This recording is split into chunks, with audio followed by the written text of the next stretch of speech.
Маш их өртөө, маш их хэмжээний өрөнд орсон хүмүүс өөрөө маш их хөдөлмөрлөж чаддаг, мөнгийг татаж чаддаг, мөнгийг олж чаддаг, авьяас бэлэгтэй хүмүүс байдаг.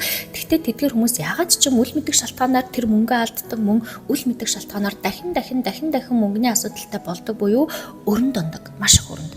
За энэ бол санхүүгийн азгүйдэл гэхээс илүү амьдралын сүнсний сорилт буюу даалгавар, амьдралын шин замнал, шин сорилт болж өгдөг.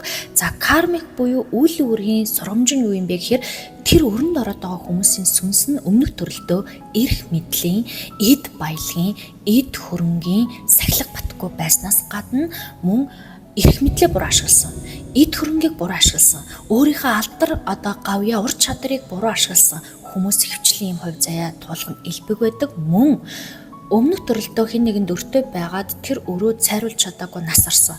Эсвэл хэн нэгэн мөнгөний амлалт өгөөд, эрх мэдлийн амлалт өгөөд, амжилт бүтээлийн амлалт өгөөд тэр амлалтандаа хүрч чадаагүй тохиолдолд энэ төрөлтөө энэ үйл үүрийн тэнцвэр балансыг тэнцвэржүүлэхийн тулд өрөө дарахын тулд өөрсдөө маш их хэмжээний өрөнд орох хувь заяаг туулах тийм хувь зайтаагаар төрдөг бахны.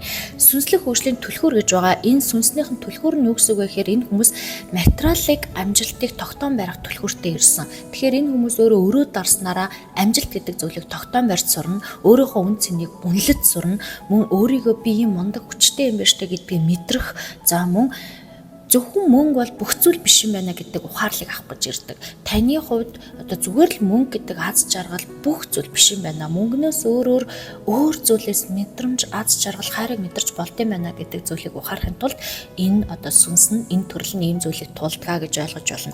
За ихэвчлэн ямар төрлийн хувь зайтай хүмүүс ийм замыг туулдаг вэ гэхээр урлаг соёлын улс төрийн авьяас бэлэгтэй өөрийн ур чадвартай хүмүүс ихэвчлэн ийм замыг туулдаг, ийм хувь тавилан тийм хүмүүсийг угтдаг. Яагаад вэ гэвэл ихэвчлэн ийм хүмүүс өөрөө мөнгийг юм чинээ боддог, мөнгийг айгу буруу урдаг. За нэг хоёрт нь багасаа л мөнгийг татаж чаддаг, өөрөө мөнгөний бүр айгу эрчимтэй, өндөр энергитэй мөнгийг өөрөө ингээд олж чаддаг, ойлгож чаддаг, мөнгийг дуудаж чаддаг мөртлөө тэр мөнгөтэй зөв харьцаж, зөв зарцуулж, зөв захиран зарцуулах сахилга батахгүйгээсээ болоод буцаагаад өрөнд ордог.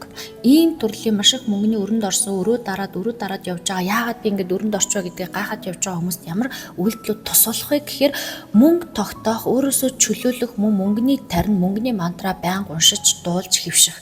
Түүний дараа өөрийгөө үнэлж сурах.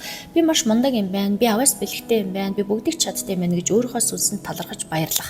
За мөн энэ төрөлдөө эрх мэдлийн, эд баялагын, за мөн ямар нэг эрх ашигын амлалт хэн нэгэнд өгөхгүй байх. Хэрвээ өгсөн бол түүндээ хүрч сурах те. За мөн өгөх, авах тэнцвэрийг ойлгох. Өгнө гэдэг нь юу юм, авна гэдэг нь юу юм гэдгийнхаа тэнцвэр балансыг ойлгох сүнсний ухаарлалтайгаа явж байгаа гэсэн үг тийм.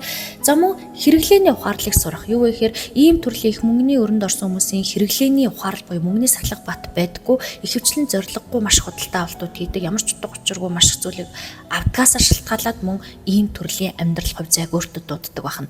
Тэгэхээр та бүхэн миний хэлсэн зүйлүүдийг сонсоод энэ амьдралын код, энергийн задрагааг ойлгоод өөртөө яагаад ийм хувь заяа тохиолдоод байгааг мэдрээд өөрийнхөө хийх ёстой зүйлүүдээ хийгээд энэ сүнсний талбар амжилттай биелүүлээд зөв тайлаараа ингээд та нартаа амжилт хүсье.